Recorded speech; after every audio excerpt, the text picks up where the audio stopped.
So Democrats across the country last night, all these relatively local, well, they were all local races of one sort or another. They won decisive victories in these races last night, overcoming the what is described by our mainstream media as the downward pull of an unpopular president, Joe Biden. And the issue that obviously, now there should be no discussion about this or no doubt about it, the issue that has emerged as the Democrats' fail-safe position is the fact that the Supreme Court overturned Roe v. Wade last year. And this, everybody knew this was going to happen. And these crazy, rotten Christian terrorists who want to dominate, who want to stick their fucking faces inside a woman's personal life, inside her sovereignty, inside her womb. They want to tell women, well, this is what you're going to do and this is what you're not going to do. Have now had their face slapped back and forth and back and forth and back and forth just because you have 5 Supreme Court justices who are so fucked in the head that they're going to say, well, we're voting for freedom by taking away a woman's freedom. In the face of that, the people of this country are saying over, and what's this, the 11th time now, over and over again, no. You're not going to take away my right as a woman of sovereignty over my own body and whether or not I have a baby if I don't want to. And of course, I'm assuming that people who listen to this podcast are fully aware that the issue is much greater than the focal point, which is telling a woman what she's going to do with her own reproductive organs. It's bigger than that. Once the so-called camel, this particular camel, gets its snotty nose under the tent flap, there's no telling what the rest of us will be told we can and cannot do with our own bodies. We can and cannot do where it concerns medical assistance or medical help. And it's already happening in so many states where parents are being told, parents of children under the age of 18, who have been getting hormonal treatment and as a precursor to surgical treatment because they are trans children. They know that they're a girl, even though they were born in a man's body or vice versa. Already, these Christian devils are telling parents and people in these states, no, fuck no, you're not going to do that. God made you the way you are. You're going to stay there. God made them the way they are.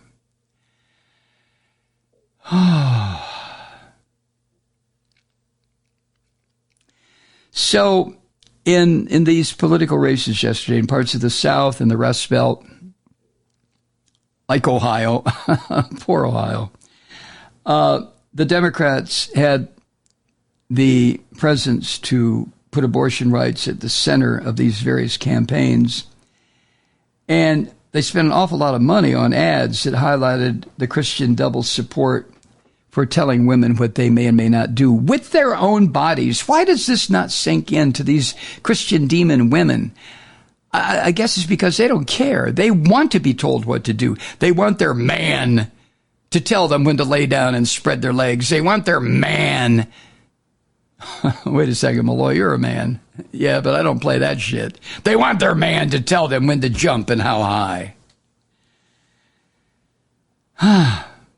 And then what was extremely interesting to me, because it happened in Mitch McConnell, the Turtle's home state, the Democratic governor of Kentucky, Andy Beshear, won a second term. After repeatedly criticizing his opponent, who I believe was the Kentucky Secretary of State, Attorney General, one of the two, Andy Beshear accused his Republican opponent for initially backing a state abortion ban that contains no exception for rape or incest. This is what the Christian devils want. Rape? Incest? Was it incest when Lot had sex with his 2 daughters? Was it rape when Solomon or David decided, well, I think I'll screw that one tonight. Well, wait a minute, I got 300 to choose from. I want that one there. What? You don't want to come into my chambers? Get your ass over here. Rape or incest, huh? In Virginia, this was the one I really liked. They have a Republican governor, a guy who was a trickster where it concerned his getting election to begin with. But Democrats won control of both chambers after an avalanche of advertising that focused on, as rightly it should, abortion. Keep in mind, it's not just abortion. This has to do with privacy, sovereignty of a person over her own body, or eventually his own body. And in Pennsylvania, Democrats won a seat on the state Supreme Court. And that was helped in part by a flurry of anti-abortion restriction ads. And then in Ohio, the ballot measure that establishes the right to abortion in the Ohio state constitution. Take that, you Rust Belt pricks. Take that, Mike DeWine. He's the governor. It won by a double-digit margin. And this was a demonstration of support. You can take your pick here. Either support for women's rights or the right to privacy, or it demonstrates a shift, because Ohio, keep in mind, Ohio was won in the presidential race by the orange bastard twice by fairly convincing margins. So the win yesterday in Ohio, by the way, they also voted weed to be legal.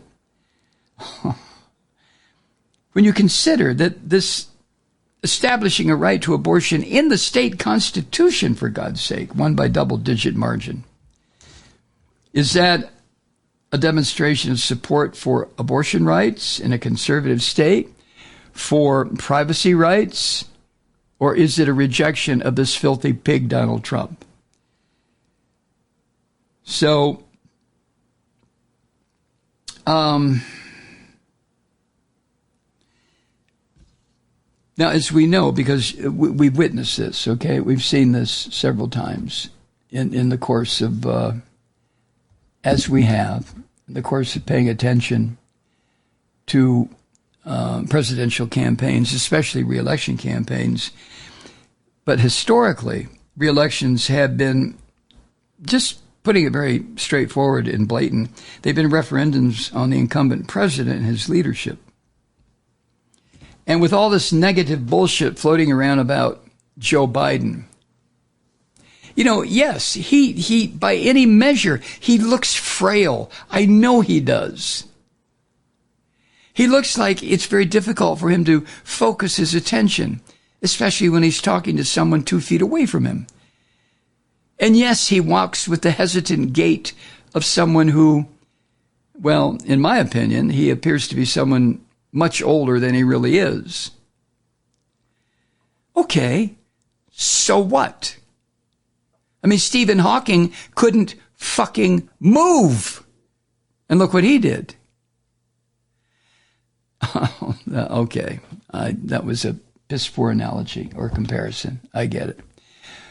But the point I'm trying to make is that Democrats were not the ones to bring up this issue of Joe Biden's age or his frailty. That was done by the orange scum, the filthy bastard who squats usually at his winter palace in Mar-a-Lago, the 91 felony charges indicted rapist son of a bitch who so many people in this country say, hey, he was a good president. I want to vote for him again. That's where that began. So, what the Democrats are doing is politically astute. It's what you would expect a political party that is determined to regain the power that they have lost with the election of the orange bastard, regain the power in not just the executive branch, but also the legislative branch.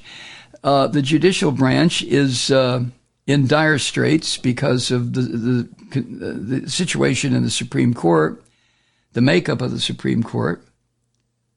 But Democrats are putting together plans for more of these referenda on a woman's right to privacy, a woman's right to sovereignty over her own body, like the one that passed in Ohio. And they're doing this as a way to energize their base for 2024. Because if the base is not energized in 2024, and these Christian devils do get national political power, if they wind up with the executive and the legislative, they already have the judicial branch. If they wind up with all the power, then as far as these constitutional amendments that have been added, say, in Ohio, they can be overturned, you know. We had a constitutional amendment in this country, didn't we? Or no, I guess it was an amendment, Roe v. Wade. But with the power of these Christian fascists, if it is concentrated through all three branches of government, what do you think is going to happen?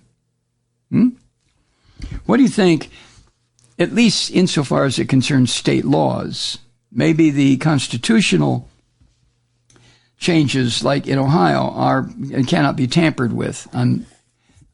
I should know that, but I don't. But what about the state laws that have been passed that say a woman has a right to privacy? How long do you think it'll take these Christian fascist organizations like the Federalist Society, that's what it's become, and some of these other organizations put together by these Christian devils, how long do you think it'll take for a case to be brought in state A and then a case to be brought in state B, and if there's a difference, then it immediately goes to the Supreme Court? And how do you think the six Christian fascists on the Supreme Court are going to rule? So what the Democrats are trying to do is to get these referenda out in the various states so that people will turn out, so they'll come vote in November next year. And if it takes this kind of action to get people to come out, well, so be it. Because in so many instances, if not all instances, the American voter votes with his or her heart, not their heads. And the Democratic organizers know that by now. You know, that's one of the reasons the Christian devils have been as successful as they have, because they use absolute fucking fear and loathing. And they know that those two emotions reside, metaphorically speaking, in the hearts of so many people in this country. Fear and loathing. And very little political astuteness resides in people's ability to look at things logically or rationally. Okay, if that's the way the game is played, then the Democrats have got to play it that way. And I hope that has dawned on them. I think it has. Oh, what a place. What a place. Hi, Truth Seekers. Mike Malloy here. You know, the Progressive Voices Network brings you commercial-free commentary from today's leading progressive radio hosts and pundits, like me, Mike Malloy, 24 hours a day. I'm not your typical old guy from the 80s or the 90s talk radio host, and Progressive Voices is not your typical talk radio network. It's a listener-supported nonprofit with no corporate control whatsoever over our broadcast. So hosts like me, Mike Malloy, are free to rant and scream and carry on about whatever we like. We're often controversial, but we're never boring. Weeknights, 9 p.m. in the East, 6 p.m. in the West on the Progressive Voices Network. Always progressive, always on. I'm Mike Malloy. Keep it lit.